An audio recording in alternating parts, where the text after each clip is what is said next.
Hello everyone, and thank you for joining us for our 2024 budget recap.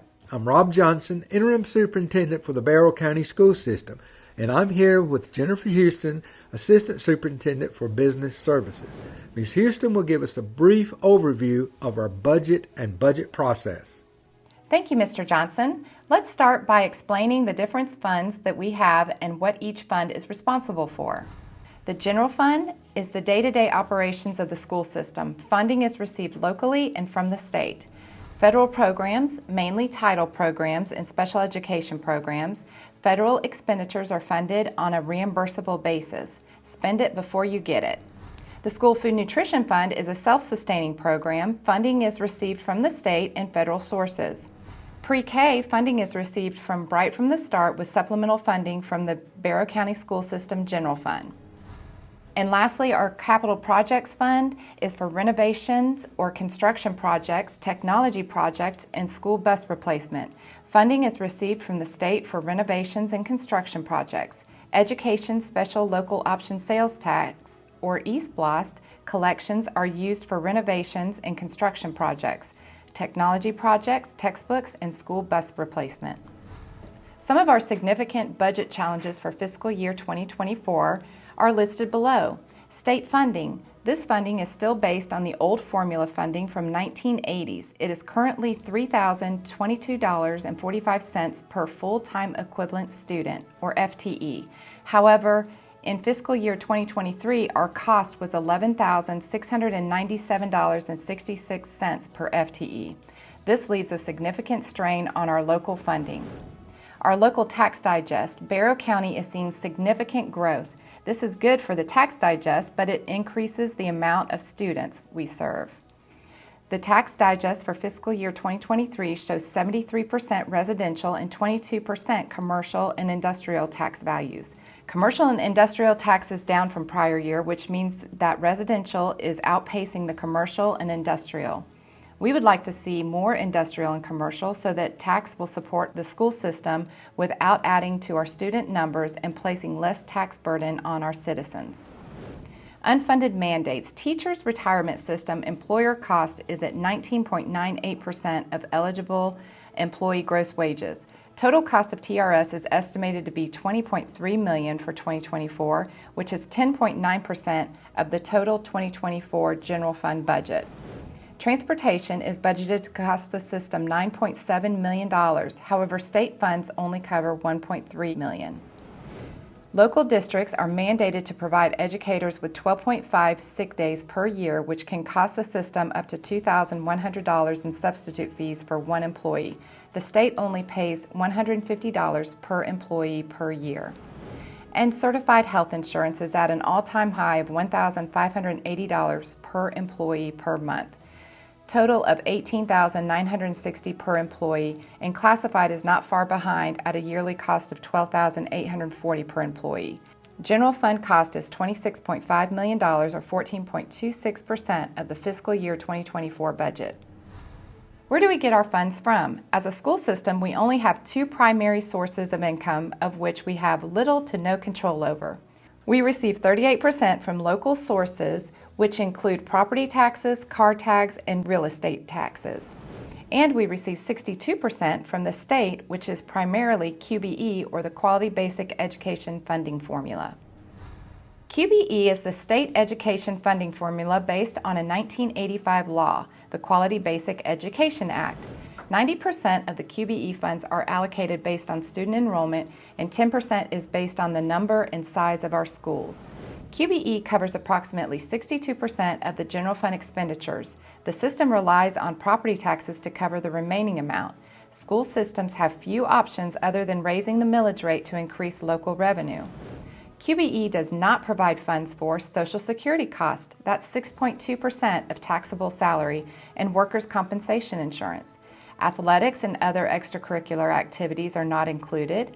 Capital expenditures, school resource officers, SPED parapros, and unfunded mandates as stated in the previous slide. Approximately 33% of revenues we rely on come from property taxes. This chart represents changes in the Barrow County Tax Digest. The past 2 years we have seen a spike due to growth and reassessments. This year, the board requested that our legislators adjust the tax exemptions that our senior citizens receive. We will soon see if this exemption will pass the state and then our local voters. If it does, it will affect our digest, but will ultimately help our senior citizens. The Barrow County School System Board of Education has reduced our millage rate to 15.298 mills from 17.88 for the previous fiscal year. So if we take a home that was $250,000 in 2022 but increased 26.35% in 2023, because the board lowered the millage rate, the increase in taxes was $150, not $471, which is what it would have been if the board did not lower the millage rate. In the 2024 budget, we projected an 8% increase in revenue from local taxes, or $4.5 million, with a total of $60.3 million plus $60 million in TABT tax. Overall, we projected a $17 million increase in state funding. The FTE funding growth of $6.8 million was budgeted. Equalization increase of $3.9 million was budgeted. Health insurance increase of $7.5 million was budgeted. No austerity reduction was budgeted. Charter systems funding of $1.7 million and the midterm QBE adjustment of $500,000 was budgeted. Now, how are we going to spend those revenues?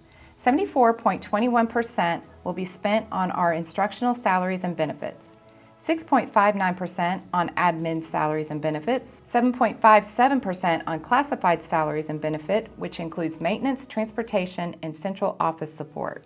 2.83% is spent on classroom needs and supplies, 0.51% on admin supplies, and 8.29% is spent on maintenance, transportation, and operation, which includes all utilities, communications, and fuel for our buses. This is a visual interpretation of the previous slide.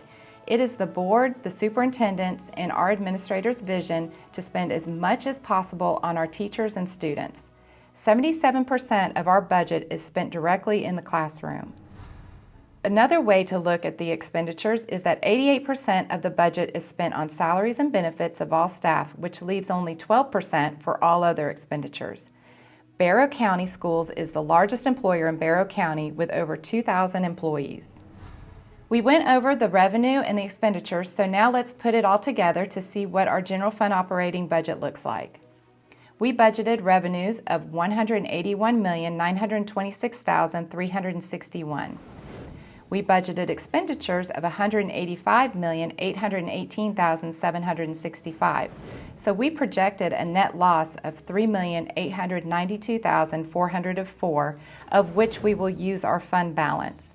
So our ending fund balance is projected to be $58 million at June 30th, 2024. Next, we will go over our state financial results for fiscal year 2023. The state takes our annual revenue and expenditures from the general fund and special revenue funds, excluding pre-K and school food nutrition, and divides by our full-time equivalent student numbers and calculates revenue and cost or expenses per student, or FTE. For fiscal year 2023, our student count was 14,949 FTE, plus 515 pre-K students not used in the calculations. We received funding from Bright from the Start for our pre-K students. The district spent $174.9 million in 2023.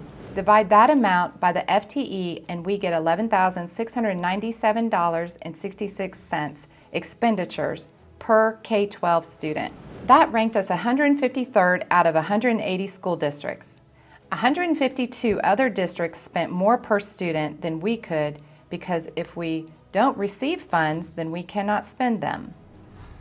This slide shows the expenditures per FTE compared to other districts that are similar or surrounding Barrow County.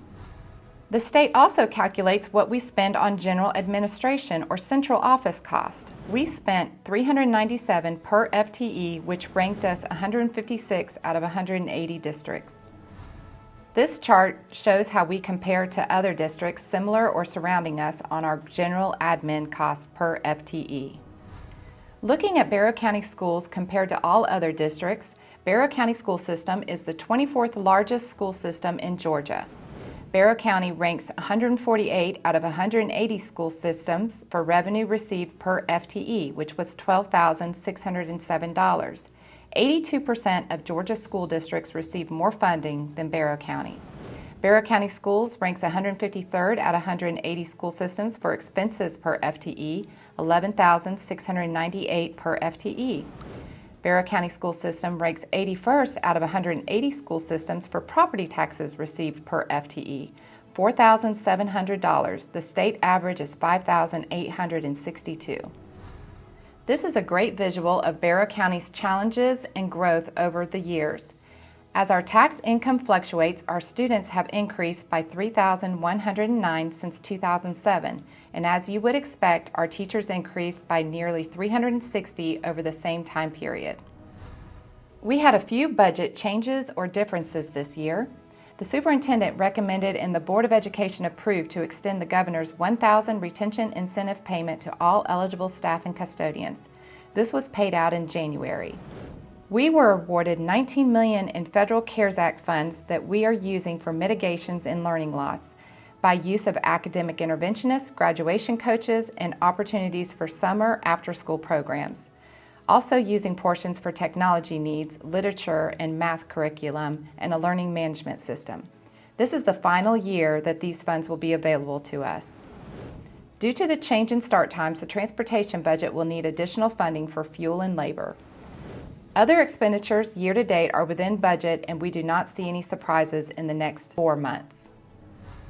Looking forward to the 2025 budget, state revenues is reported to be increasing due to enrollment growth and the governor's plan to fully fund the QBE formula and provide a raise in the teacher salary scale. The governor recommends raising the employer cost of insurance by $180 per month for certified employees, which the majority of our staff would be covered with state funding, and $250 per month for each non-certified employee, which would have to be covered locally. Pupil transportation and safety initiatives are expected to obtain additional state funding this year.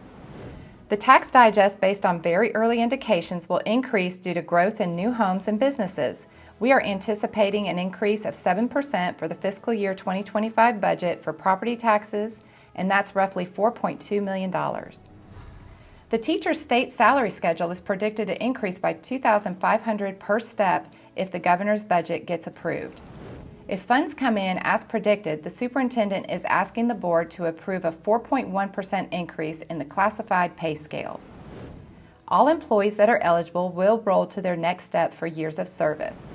Contracts to outside vendors such as RESA, shared SPED services, substitutes, and custodial contracts may increase due to the rising cost of benefits and salary competition with commercial and private businesses. We will also be opening BASA 2, which will bring capacity at BASA to 1,800 students. We are currently deep in the budget process. The Board of Education and Superintendent set the vision and use input from the school governance teams, community, and employees to set priorities for the district's educational programs. The superintendent develops a proposed budget and some specific recommendations and sends it to the Board of Education for review. Funds are allocated based on state and federal mandates, the state salary schedule, and the district's strategic plan. The local property tax millage rate is established to generate revenue to fund what the state and federal funds do not provide. The Board of Education must approve a balanced budget by the start of the fiscal year on July 1st or pass a temporary spending resolution. Our future budget meetings for the fiscal year 2025 budget will be on April 23rd, the Board Budget Financial Planning Session. We will hold our first public hearing at 10 a.m. on June 5th. Our second public hearing will be at 6 p.m. on June 17th. If all goes well, the board will approve our budget on June 25th. Please remember all dates are tentative and dependent on other governments getting us the information we need. So check the website often to confirm if you wish to attend any meeting. We hope you enjoyed this brief overview of the Barrow County Schools budget and budget process. If you ever have any questions or comments, please do not hesitate to reach out to the Business Services Department. Once again, we'd like to thank everyone for joining us. We look forward to another great year in Barrow County serving our students and our community.